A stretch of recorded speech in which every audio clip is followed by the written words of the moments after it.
Hello and thanks for watching. Today I'm going to talk about the Indian Act's results of marginalization, discrimination, and sexism against Aboriginal women.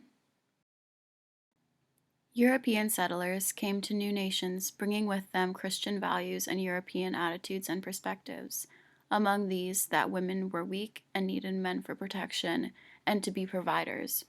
Women were expected to be virtuous, exude beauty, and remain ladylike.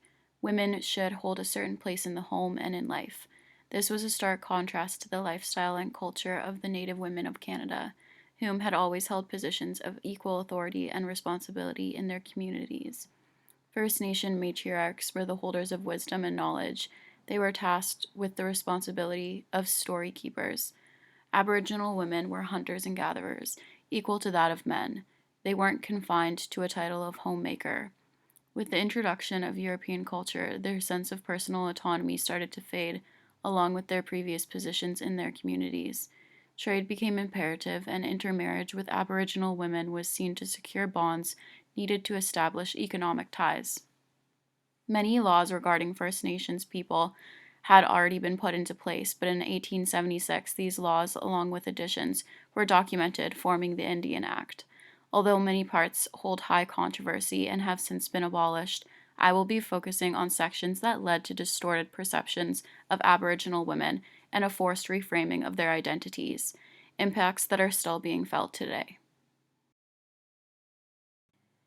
Aboriginal women were doubly discriminated against, based on race and then again on gender. A Euro-Christian view at the time was that women were accessories to men. The Indian Act solidified that view in writing. In early versions of the Indian Act, an Indian was defined as a male Indian, the wife of a male Indian, or the child of a male Indian. Indian women who chose to marry a non-Indian man lost their status. However, Indian men who married non-Indian women did not. This prejudice trickled down to Aboriginal children as well. If mothers lost their status, so did the children, whereas men could pass status on to women they married and their children. This caused a loss of identity for Indigenous women who were no longer equal to Indigenous men. Feelings of belonging and having a place among their people were lost. This loss would continue for over 100 years. The loss of identity was made even worse by the feeling of being lesser than or not a true Indian. Because of the Indian Act, some women were meant to leave their clans, their families, friends, and homes when marrying a different clan member. If this marriage didn't work, these women were now displaced, not to be taken back by their home clan. The Indian Act only allowed for men to be present or hold positions on councils. Women who had held positions of key decision makers were now completely excluded by their own communities. The Indian Act worked against Aboriginal women, making it illegal for anyone, even Aboriginal men, to treat them as equals. Inability to vote remained a part of the Indian Act until 1951. Because of the distrust amplified in part by the Indian Act, I would argue that the Aboriginal community may find it difficult to trust people of non-Aboriginal descent.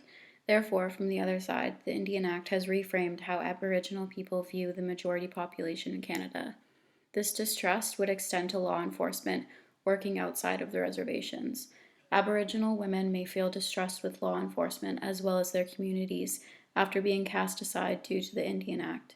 This may be a direct contributor to missing and murdered Indigenous women. Without having trust in law enforcement, Indigenous women would not be aiding investigations. And with that, law enforcement may perceive Aboriginal communities as unhelpful, creating a vicious circle of distrust. With the Indian Act came the formation of residential schools. Children were taken from their parents and subsequently stripped of their culture. They were taught Christianity, made to wear European clothing, and taught European values. Within these schools, beatings, sexual abuse, and assault took place. It is estimated that thousands of children died at these schools. The last residential school in Canada was closed in 1996. These schools were meant to kill the Indian in the child. The pain caused affected both Aboriginal men and women. Residential schools made Aboriginal people strangers in their native land. They destroyed nurturing bonds between parents and children, and they added to mental stress for Aboriginal peoples from a very young age. Intergenerational trauma occurs when oppression is passed down through generations. Residential schools shaped the perception of Indigenous people as uncivilized, needing to be reformed and taught. The trauma caused by residential schools continues to be a source of discrimination today. The parenting skills and styles of Indigenous people who grew up with the abuses of residential schools are a source of judgment. Lack of support and the long standing unacknowledgement of the wrongdoing of the Canadian government plays a part in turning to substances to deal with trauma, feeding the creation of more stereotypes against Indigenous peoples. Residential schools have a direct link to higher rates of domestic violence inflicted on Indigenous women. The horrible effects of residential schools remain long lasting, a dark time in Canadian history. The government tried to repair damage with the formation of Bill C-31 in 1985, aimed at establishing gender equality. Under the bill, Indigenous women could re-establish their status. Disappointingly, documents are needed to do so, many of which no longer exist or never did. If status is reinstated, it is considered by some to be a scarlet letter, a declaration of lack of worth. The control that the Canadian government has exhibited over the identities of Aboriginal people is disheartening. The Indian Act has specific requirements that regulate who may acquire Indian status. This is the only legally created race-based identity in the world. In Canada today, half of all women will experience violence in some way or another. Indigenous women are 3 times more likely to experience violence and 8 times more likely for that violence to lead to their death. In Canada today, 5,000 Indigenous women remain missing. The feeling of displacement felt by the Indian Act has a direct link to the violence against Indigenous women today. Being stripped of their identities and treated as lesser humans has had long-lasting intergenerational impacts on Indigenous women. The sexist ideologies that the Indian Act put into place have not ceased to exist with the formation of bills aimed at backpedaling what has caused a long-lasting impact. The Act has perpetrated a long-lasting revision of social roles of Aboriginal people.